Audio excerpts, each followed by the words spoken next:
ഈസോപ്പിൻ്റെ കഥകളിൽ ചിലത് ഈ മൃഗങ്ങളെയൊക്കെ പശ്ചാത്തലമാക്കിയുള്ള കഥകളാണ്. അതിൽ ഒരു സ്ഥലത്ത് എലികൾ കൂട്ടം കൂടി അവർക്ക് വംശനാശം സംഭവിച്ചുകൊണ്ടിരിക്കുന്നു. അതിനെന്താണൊരു പരിഹാരം എന്ന് അന്വേഷിച്ചപ്പോൾ അവർക്ക് മനസ്സിലായി, ഇവിടെ 4-5 മാർജാര വീരന്മാരുണ്ട്, അവരാണ് നമുക്ക് വംശനാശം വരുത്തുന്നത്. അതുകൊണ്ട് എന്താ ഇതിനൊരു പരിഹാരം? അവരോട് നേരിടുവാൻ നമുക്ക് ശക്തിയില്ല.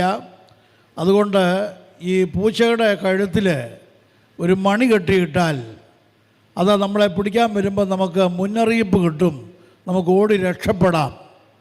ആര് പൂച്ചയ്ക്ക് മണി കെട്ടും എന്നുള്ളതായി അടുത്ത വിഷയം. അപ്പോൾ മാർജാര വീരന്മാർ 5 പേര് വന്ന് നിരന്നു നിന്നു. ഞങ്ങളിതാ തല താഴ്ത്തി നിൽക്കുന്നു, ഞങ്ങൾക്ക് മണി കെട്ടിക്കൊള്ളൂ എന്ന് പറഞ്ഞ് ആ കാര്യം വളരെ എളുപ്പമായി.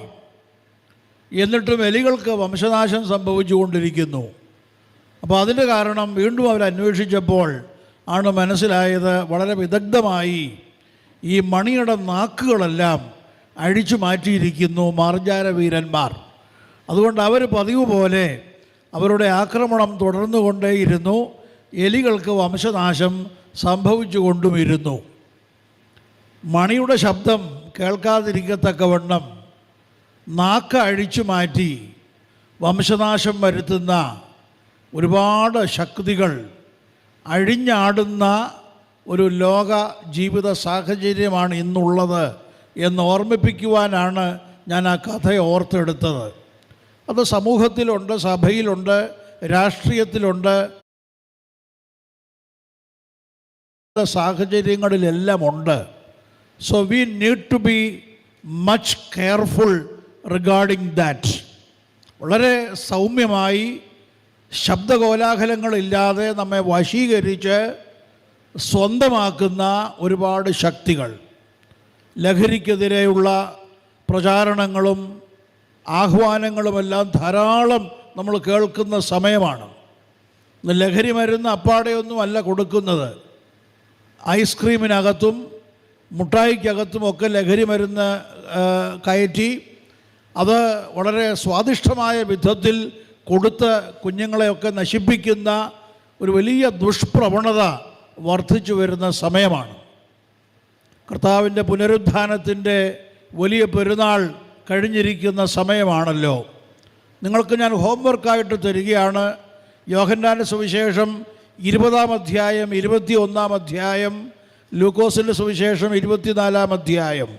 എന്താണ് ഇന്നത്തെ സമൂഹത്തിന് ആവശ്യമെന്ന് കർത്താവ്, ഉദ്ധിതനായ കർത്താവ് പറഞ്ഞു വയ്ക്കുന്നുണ്ട്. 20-ാം അധ്യായത്തിൽ തൻ്റെ കയ്യും വിലാപ്പുറവും ശിഷ്യന്മാർക്ക് കാണിച്ചു കൊടുത്തുകൊണ്ട് ശിഷ്യന്മാർ തന്നെ തിരിച്ചറിയുവാൻ ഒരടയാളം അവർക്ക് നൽകുകയാണ്.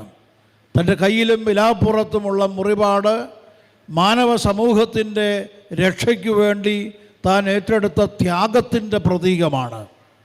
21-ാം അധ്യായത്തിൽ അതുപോലെ തിബേറിയോസ് തടാകത്തിൻ്റെ തീരത്ത് വിഷണ്ണരായിരുന്ന ശിഷ്യന്മാർക്ക് സ്നേഹം കൊണ്ട് താൻ അവരെ സമീപിക്കുമ്പോൾ അവിടെ നാം വായിക്കുന്നുണ്ട്, അത് നമ്മുടെ കർത്താവാണെന്ന് ശിഷ്യന്മാർ തിരിച്ചറിയുന്നു. ലൂക്കോസ് രേഖപ്പെടുത്തിയിരിക്കുന്നു, എമ്മൗസിലേക്ക് ശിഷ്യന്മാർ നടക്കുമ്പോൾ അവർക്ക് ഒരു അതിഥിയായി കർത്താവ് കടന്നു ചെന്ന് ആതിഥേയനായി മാറി താൻ അപ്പം അവർക്ക് നുറുക്കി കൊടുത്തപ്പോൾ അവരുടെ കണ്ണ് തുറന്നു, അവർ അവനെ അറിഞ്ഞു. ഇന്ന് നാം അറിയാതെ നമ്മുടെ സമൂഹത്തിൽ നഷ്ടപ്പെട്ടുകൊണ്ടിരിക്കുന്ന 3 കാര്യങ്ങൾ, നാം വിലമതിക്കാതിരിക്കുന്ന 3 കാര്യങ്ങളെക്കുറിച്ചാണ് ഞാൻ പറയുന്നത്. 1 ത്യാഗം, 2 സ്നേഹം, പിന്നെ 1 കൂട്ടായ്മ. 1 ത്യാഗം, പിന്നെ 1 സ്നേഹം, പിന്നെ 1 കൂട്ടായ്മ. ഇതേറെ ബലപ്പെടേണ്ടത്, വളരേണ്ടത് കുടുംബ പശ്ചാത്തലത്തിലാണെന്ന് ഞാൻ പ്രത്യേകിച്ച് പറയേണ്ടതില്ലല്ലോ. അതുകൊണ്ട് അതിലൂടെ ബലപ്പെട്ട് അനുഗ്രഹീതരാകുവാൻ നമ്മെ ഒരു നിശ്ചയദാർഢ്യത്തോടെ ഒരുക്കുന്ന ഒരു സമ്മേളനമാകട്ടെ നമ്മുടെ 117ാമത് കുടുംബ സമ്മേളനമെന്ന് ആത്മാർത്ഥമായി ആശംസിച്ചുകൊണ്ട്